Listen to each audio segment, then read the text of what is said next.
Hello' আপুনি hello' hello' আপুনি আজিলৈকে দীৰ্ঘকাল অসমৰ বাহিৰত থাকিলে অসমৰ কল্যাণৰ কাৰণে কাম কৰা বুলি কয় হয়নে? তাৰ পাছতো অসমত মিয়া মুছলমানৰ আগ্ৰাসনৰ বিৰুদ্ধে আপুনি কেতিয়াবা এটা শব্দ কৈছেনে? আপুনিতো কেতিয়াও কোৱা নাই। অসমত মিয়া মুছলমানৰ আগ্ৰাসনৰ বিৰুদ্ধে এটা শব্দ। তুমি তোমাৰ জন্ম কেতিয়া হৈছিলে? তোমাৰ জন্ম বোধহয় খুব জোৰ 40 বছৰ আগত হৈছে, হয় নে বাৰু? 40 বছৰ আগত আমি কি কৰিছিলো? মই বিশেষকৈ কি কৰিছিলো? শুনক মহাশয়, অসমক ভাল পোৱাৰ পেটেণ্ট কেৱল আপুনিয়ে লৈ থোৱা নাই। অসমক আমি সকলোৱে ভাল পাওঁ। ময়ো অসমীয়া। কিন্তু আপোনালোকে আজি দীৰ্ঘকাল ধৰি অসমৰ ওপৰত মিয়া মুছলমানৰ যোনটো আগ্ৰাসন হৈছে, আপোনালোকে কেতিয়াবা এটা শব্দ কৈছেনে? আপুনি দীৰ্ঘকাল বাংলাদেশত অসমৰ জাতীয় সংগ্ৰামৰ কাৰণে থকা বুলি কয়। কেতিয়াবা এটা মাত মাতিছেনে? অসমৰ মিয়া মুছলমানে অসমৰ 9 লাখ বিঘা ভূমি দখল কৰি পেলালে। আপোনালোকে কেতিয়াবা এটা শব্দ কৈছেনে? কেতিয়াওতো কোৱা নাই। এই দখল কৰিবলৈ কোনে দিছে? এই যে পলিটিক্সিয়ানে দিছে। আমি দিছিলো নি দখল কৰিবলৈ? তেতিয়াহ'লে আপোনালোকে এটা শব্দও কিয় কোৱা নাই? আপুনি কেতিয়াও এটা শব্দও কিয় কোৱা নাই তেওঁলোকৰ বিৰুদ্ধে? আমিতো কেতিয়াও শুনা নাই। সদায় আপোনালোকে অনা অসমীয়া, বিহাৰী, হিন্দী ভাষীৰ বিৰুদ্ধে মাত মাতে। কেতিয়াবা মিয়া মুছলমানৰ বিৰুদ্ধে আগ্ৰাসনৰ বিৰুদ্ধে মাত মাতিছেনে? কেতিয়াওতো মাত নামাতাই। তুমি তেতিয়াহ'লে ঘূৰ হেৰি মানে বিজেপি এই যে মিয়া মুছলমান কোনে আনিলে? ইণ্ডিয়া আনিলে। ভাৰতীয় ৰাজনীতি তোমাৰ বয়সত বহুত তুমি শুনা, তোমাৰ পৰা চুটলিপি ল'বলৈ নাই। আৰু আপোনাৰ পৰাও আপুনি পৰেশ বৰুৱা হ'লেও মই আপোনাৰ পৰা চুটলিপিত নচলো। আপুনি খুব বেছি মোক 2টা গুলি মাৰিব। কি কৰিব তাতকে ওপৰত? আপুনি মোক 2টা গুলি মাৰিব। কিন্তু এনেকুৱা বহু হিন্দু মানুহ, অসমীয়া খিলঞ্জীয়া মানুহ জাগি গৈছে। তুমি স্বাধীনতা কৰা, তাৰপিছতে ইণ্ডিয়ানৰ মানে আপুনি যোনটো আজিলৈকে স্বাধীন অসমৰ কথা কয়, আপুনি স্বাধীন অসমৰ মানচিত্ৰ দিব পাৰিলে? মেপ এখন দিব পাৰিলে? কোনখন স্বাধীন অসম হ'ব? আপোনালোকে সদায় বৰ অসমৰ কথা কয়। কোনখন বৰ অসম হ'ব? বৰ অসমৰ লগত আজি মণিপুৰী থাকিব, মিজো থাকিব, নাগা থাকিব। ক'ত থাকিব? আপোনালোকে আজিলৈকে এখন মেপ দিব নোৱাৰিলে। আপোনালোকে সদায় কৈ আছে ইয়াণ্ডাবু সন্ধিৰ যোগেদি অসম ভাৰতৰ অংগ হৈছিল। অসম মহাভাৰতৰ দিনৰ পৰা ভাৰতৰ অংগ। তুমি হিষ্ট্ৰীটো আমাক দিব নালাগে। সত্যটো দিয়া। কোনখন মহাভাৰত? এইটো কাল্পনিক। কি কাল্পনিক হে? Mahabharata and Ramayana is not mythology, it is our proud history.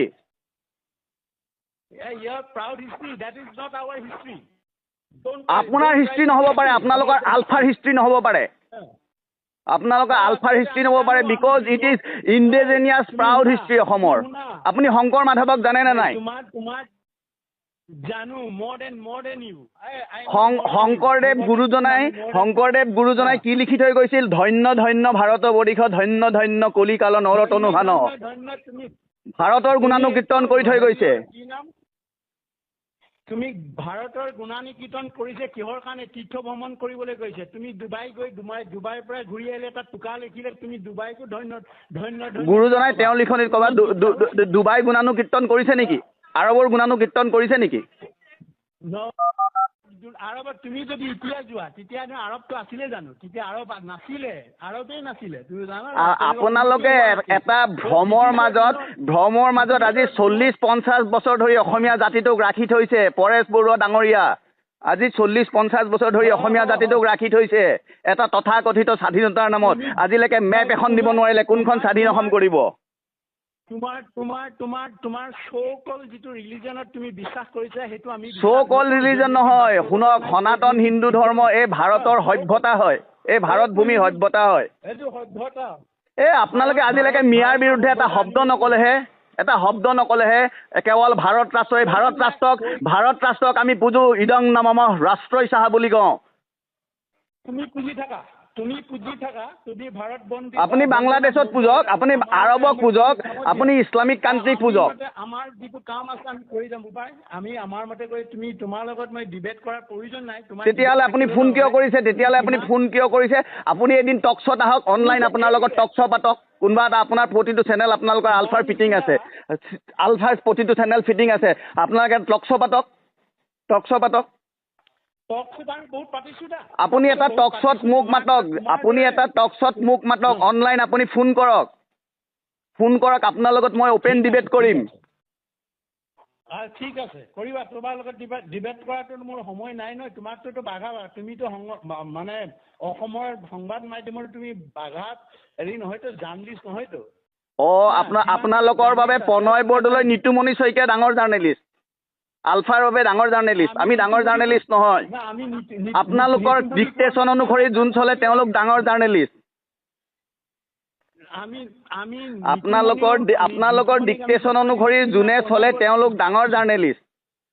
আপোনালোকৰ ডিক্টেশ্যন মই নামানো।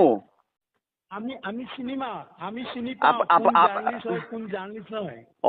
ৰিলিজন বিশ্বাস কৰা, তুমি ইউ বিলিভ ইন ৰিলিজন। কিয় মই ৰিলিজনত বিশ্বাস নকৰিম? মই জাৰৰ সন্তান নহয়। মই জাৰৰ সন্তান নহয়তো। মই এতিয়া আপোনাৰ নাম আছিলে আগতে পৰেশ বৰুৱা, এতিয়া পৰেশ অসম কৰিলে। মই বিশ্বজিৎ নাথ, মোৰ নাম সলনি কৰা নাই। মই জাৰৰ সন্তান নহয়। মই জাৰৰ সন্তান নহয়। আপুনি কি বাদত আছে? আপুনি মানৱতাবাদত আছে। কেতিয়াবা বাংলাদেশৰ মিয়া মুছলমানৰ বিৰুদ্ধে কৈছে, অসমত যে আগ্ৰাসন কৰিলে 6 লাখ বিঘা মাটি দখল কৰিলে, কেতিয়াবা কৈছে? এতিয়াতো এটা শব্দ কোৱা নাই। এইটো মই কোৱা ফিগাৰ নহয়, এইটো হৰিশংকৰ ব্ৰহ্ম কমিটিয়ে ৰিপৰ্ট দিছে গভৰ্ণমেণ্ট অফ আছামক। হৰিশংকৰ ব্ৰহ্ম মাটি দখল কৰা কোনো কংগ্ৰেছ আছিলে, বিজেপি আছে। বিজেপিয়ে কিমান দখলীমুক্ত কৰিলে? কিমান কৰিলে? সেই প্ৰশ্নটো আপুনি মোক কিয় সুধিছে? আপোনাক মই সুধিছো যে আপুনি মোৰ ওপৰত যে প্ৰশ্ন সুধিছে, আপুনি আজিলৈকে এটা শব্দ মাত নামাতিলে কিয়? বাংলাদেশত আজি আপোনালোকৰ এই জাতীয় সংগ্ৰামৰ কাৰণে হাজাৰ হাজাৰ অসমীয়া ল'ৰা ছোৱালী মৰি গ'ল, কিন্তু আজিতো আপোনাৰ সন্তান ছেফ জ'নত আছে। আপোনাৰ সন্তানটো আজি ছেফ এণ্ড কমফৰ্টেবল জ'নত আছে। শুনা, তুমি মানে মোৰ বাংলাদেশৰ মোৰ সন্তান তুমি বাংলাদেশৰ আছে বুলি কেনেকে জানা? ক'ত তুমি পাইছা? শুনক, মনোজ গোস্বামী আজিৰা কিছুদিন আগতে লিখিছে যে আপোনাৰ জ্যেষ্ঠ সাংবাদিক মনোজ গোস্বামী, আপোনাৰ সন্তান ব্ৰিটেইনত আছে। আপুনি তেতিয়া কিয় প্ৰতিবাদ নাই কৰা যে মোৰ সন্তান কোনো ব্ৰিটেইনত নাই, ইউকেত নাই? আপুনিতো প্ৰতিবাদ কৰা নাই। নাই কোৱা। মনোজ গোস্বামীয়ে ফেচবুকত আপডেট দিছে, জ্যেষ্ঠ সাংবাদিক। জনাই জানিলে নহ'ব নহয়। আপোনাৰ বিষয়ে কি কয়? আপুনি হাবিত থাকে, হাবিত কাহে ওলাই নাহে। আপোনালোকে শুনক, আপুনি মোতকে জ্যেষ্ঠ। আজি আপুনি 50 বছৰৰ প্ৰায় অসমৰ বাহিৰত থাকিলে, অসমক স্বাধীন কৰাৰ সপোন দেখিলে, কিন্তু আপুনি তাৰ বিনিময়ত অসমীয়া জাতিটোৱে কি পালে? মই 50 বছৰ তোমাক কোনে ক'লে মই 50 বছৰ অসমৰ বাহিৰত আছিলো বুলি? অসমৰ আন্দোলনত কোন আছিলে? তুমি শুনাচোন, আপোনাৰ অসমীয়া জাতিটোলৈ আপোনাৰ অৱদান কি কওকচোন? অৱদান মই হৈছো আছুৰ যিখন চুক্তি হৈছে তাৰ প্ৰথম কাণ্ডাৰী মই। শুনক, আছুৰ যদি আপুনি প্ৰথম চুক্তি হৈছে, আছুৱে কিয় 1951 মানি ল'লে, আপুনি কিয় নামানিলে? মাত নামাতিলে কিয়? আমিতো প্ৰথম মানিছো, তুমি চোৱাচোন। আমি যদি গোটেই ভাৰতবৰ্ষত চিটিজেনশ্বিপ ডিমাৰ্কেশ্যন ইয়াৰ 1951, অসমত 1971 কৰিলে। মোৰ কথাটো শুনা, তুমি প্ৰথম শুনি লোৱা, তেতিয়াহে ক'বা তুমি। তাৰ পিছতে এনেই নক'বা তুমি। মোৰ যিমান বয়স, মই 70 ওপৰ হৈছে। মোৰ বয়স তুমি তেতিয়া জন্মই হোৱা নাছিলা, জানা। আপোনাৰ বয়সৰ জ্যেষ্ঠতাক মই সন্মান কৰো। তুমি শুনা, প্ৰথমে মোৰ কথাকেইটা শুনি লোৱা। তুমি হয়তো আজি ধৰ্মৰ লৈ কিবা কৰি তুমি হয়তো কিবা কিবি বহুত কিছু নাজানা। আজি শোধানাগা আন্দোলনত আমি জেললৈ গৈছো। তুমি গৈছিলা? তোমাৰ জন্ম হৈছিলে? নাই, মই জেললৈ যোৱা নাই। ভিগু যদি জীয়াই থকলে ভিগুৱে ক'লে প্ৰফুল্ল মহন্তৰ ওচৰলৈ যোৱা, একেটা হোষ্টেলতে মোক দিছিলে। এতিয়াও আছে, বহুত নেতা এতিয়াও আছে। সিহঁতি ক'ব আমাৰ কাৰণেই আজি আছুত জীয়াই আছিলে।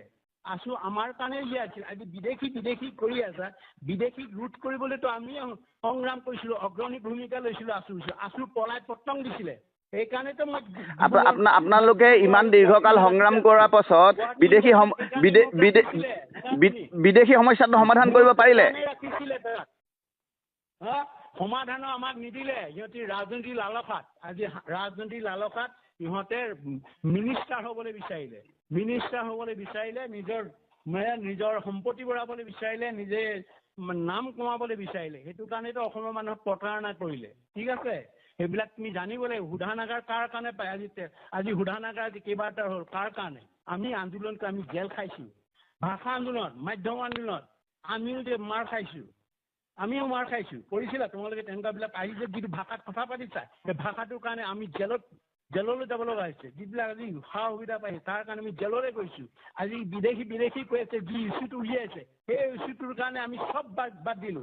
চাকৰি অইলৰ পৰা বাদ দিলো, ONGCৰ পৰা বাদ দিলো, ৰেলৱেৰ পৰা বাদ দিতো সংগ্ৰাম কৰিছো। তোমালোকে কি ত্যাগ কৰিলা কোৱাচোন? আমি যে 3টা বস্তুত ONGC, অইল ইণ্ডিয়া আৰু ৰেলত 3টা চাকৰি আপোনালোকে ত্যাগ কৰাৰ নামত আজি অসমখনৰ আপোনালোকে ত্যাগ কৰাৰ নামত আজি অসমৰ যে হাজাৰ হাজাৰ ল'ৰা ছোৱালী ভৱিষ্যত অন্ধকাৰ হৈ গ'ল, হাজাৰ হাজাৰ সম্ভাৱনাময় যুৱক যুৱতী যে মৰি গ'ল আপোনালোকৰ তথাকথিত আলফাৰ সংগ্ৰামৰ নামত মৰি যে গ'ল। সেই ল'ৰা ছোৱালীখিনিক বিদেশীৰ নামত শুনা তুমি সেই ল'ৰা ছোৱালীখিনি মাক দেউতাকৰ অভিশাপ আপোনালোকৰ গাত নালাগিবনে? শুনা, তোমালোকৰ 800 যে মৰিলে, 800 মানুহে যে মৰি আকৌ সেই দলটোৰ লগত তোমাৰ আজি বিজেপি কেলে মিতিৰালি কৰিছে? 800 ছাত্ৰ সন্থাৰ যিটো দৰিদ্ৰ AGP হৈছে তালৈ কিয় মিতিৰালি কৰিছে? তাক প্ৰথমে গালি পোৱা না। আন্দোলন কৰিবলৈ হ'লে বিদেশী আমি অসম চুক্তিক বিৰোধিতা কৰিছো। আমি অসম চুক্তি বিৰোধিতা কৰিছো। 1971 আমি বিৰোধিতা কৰিছো। সেইটো তুমি শুনা, তেতিয়াহ'লে বিৰোধিতা কৈছা তুমি, আকৌ বিদেশী শব্দটো কেলে উলিয়াইছা? বিৰোধিতা কৰিছা, বিৰোধিতা কৰিলে তুমি বিদেশী কথা উলিয়াবই নালাগে, লাজ নালাগে? কিয় বিদেশী কথা নুলিয়াম? আপুনি ইমান বছৰ সংগ্ৰাম কৰিলে আপুনি এটা লজিকেল ডিবেট কৰিব নেকি? কেলে আপুনি ইমান বছৰ সংগ্ৰাম কৰিলে, অসমৰ সংবাদ মাধ্যমৰ লগত ডিল কৰিছে, আপুনি এটা লজিকেল ডিবেট কৰিব নোৱাৰিলে? লজিকেল কোনোবাই কৈছে নেকি? আহিছে নেকি? ভিত্তিত আহিব লাগিব, লজিকেল ভিত্তিত আহিব লাগিব। মাতিছে নেকি? আমাক মাতিব লাগিব, তেতিয়া আমি দিম। কিমানবিলাক এই আলোচনাৰ আগতে কিমান বাঘা বহি আছে, চবেইতো আহি সুধিছিলে এই ধৰণৰ। এটাই কথা কয়, আমাক উলংগ হৈ নচুৱাবলৈ বিচাৰে, নহয় জানো? উলংগ হৈ আমি নাচিম, তুমি কোৱা মতে আমি উলংগ হৈ নাচিম, এইটোৱে কৈছা তুমি। দিয়ক, মই হস্পিটেলত আছো, মই হস্পিটেলত আছো, মই অলপ দেৰি কথা পাতিম। শুনা, লিচেন তুমি, লাষ্ট কথাটো কৈছো, লিচেন তুমি। বিদেশী কৈ আছে, মিয়ান বাংলাদেশী বঙালীবিলাক আহি যে হিন্দু বঙালী আহি গোটেই কৰিমগঞ্জ ল'লে, ল'লে, সেইবিলাকৰ বান্ধ কেলে? সেইবিলাকৰ ওপৰত নকৰা কেলে? হিন্দু সনাতন বুলি কয়, তুমি সেইটো কৰিবলৈ বিচাৰিছা। ইয়াতে বিদেশী বুলি ক'লে আজি মাটি দখল কৰা, বঙালীটো দখল, লামডিং শেষ কৰিলে, তিনিচুকীয়া শেষ কৰিলে, আৰু শিলচৰ হওক কৰিমগঞ্জ হওক, সিহঁতৰতো এতিয়া